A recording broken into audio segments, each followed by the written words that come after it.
I want to improve my isometric pixel art. And what better way to do that than to combine it with something that I love, which is D&D and world building. So, let's make a little tavern to help us practice while I talk you through my process, and give a little backstory at the end of the video to accompany the drawing. Let's jump into it! Hey, my name is Jade, and I like to paint with pixels. As usual, we're going to be drawing in an app called PixSquare, which is for the iPad, and something that is quite useful is that there is an isometric grid already built into the app. So, we're going to be using this in combination with the line tool with the perfect angle setting switched on to get some crisp isometric lines. Isometric art still feels quite new to me, so before I jumped into drawing the tavern, I started by just making some sort of Lego blocks for me to get used to both drawing 3D shapes in this perspective, and so that they can be used later on to combine into a bigger, more complex shapes. I wanted to get the scale right by picking out what the size of the base cube would be. For me, this ended up being 32 by 32 pixels, or in PixSquare's isometric grid terms, 16 by 16. This might be too big just by looking at the base cube, but after breaking down the cube into smaller pieces, it actually makes a lot more sense when you start to look at it in smaller beams and columns and other details. Now that we've got some starting blocks, let's jump into the main piece. The idea behind drawing a tavern stemmed from a couple things. Last year I did a big project for a challenge called the Alphabet Superset, where I made a fantasy flower illustration for every letter of the alphabet and gave each flower a little backstory. I really enjoyed the project as a whole, but I was surprised by how much enjoyment I got from crafting these little backstories for each of the flowers and sort of building a world around them. So I wanted to do a similar project with an isometric piece, in creating the art and then giving it a little backstory, which you'll hear at the end of the video. Drawing buildings felt like a good place to start with isometric work, as they're quite flexible in how they look. You can start with having one or two base blocks, or you can go really wild with the elevation and different sections of the buildings, so it felt like it would be nice to sort of build up on that complexity through different buildings. And, since every good D&D campaign starts in a tavern, it felt like a fitting building to start with here too. If you have any suggestions for other buildings in a fantasy town that I could draw and make a little story for, let me know in the comments. The canvas size for our tavern changed a couple times during the process, but we settled on 350 by 350 pixels. Which seems quite big, but because the base cube is quite large and the building ended up being quite wide, at least in isometric terms, this canvas was mainly the size to accommodate for the width of the building. I think in the beginning I overused the Lego shapes for the base building because I wasn't sure the best way to start this drawing. Since the main building wasn't too complex, I think I could have just used the line tool instead, because copying the Lego shapes got a bit messy at this stage. But it's something good to know for next time. Even though I over-engineered the initial sketch, I do think that they'll be useful in future drawings, and just be good to have as a reference as well, especially for when I'm adding in the smaller details.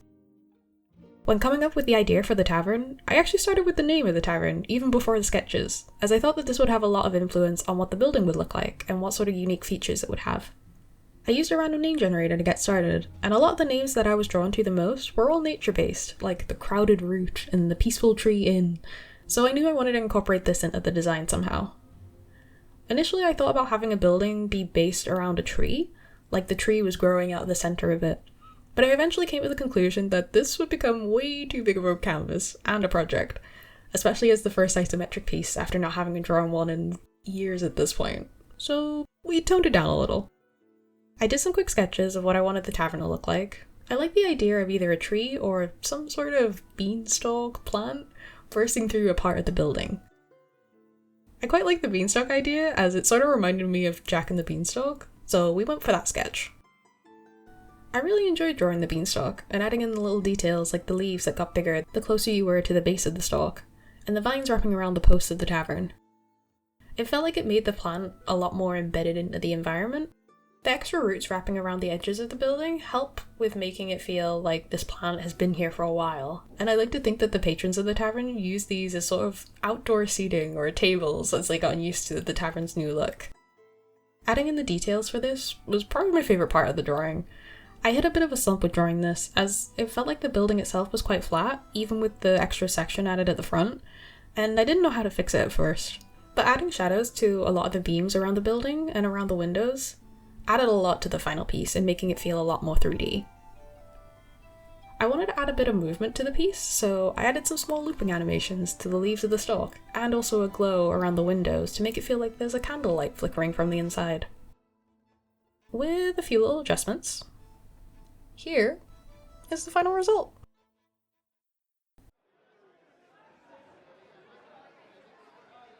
The sprouting stalk was not always known for that name. Originally known as the Steelbrook Inn, business was especially slow for this establishment.